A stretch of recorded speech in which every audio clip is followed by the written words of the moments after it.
Hello everyone, card of the day po tayo. Oops, may naligaw akong baraha dito.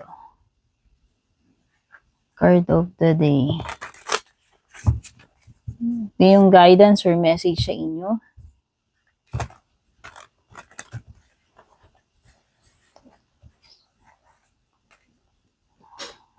Kuha tayo sa Queen of Wands, Aries, Leo, or Sagittarius energy. This is attraction.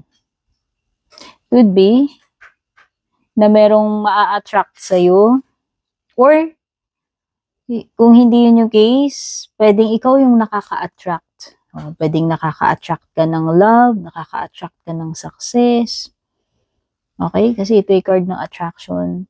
Kung person to, this is someone very attractive. Pwedeng ikaw o yung person na nakaka-deal mo. Pwedeng may namumuong attraction sa inyo or siya sa'yo or vice versa. Okay?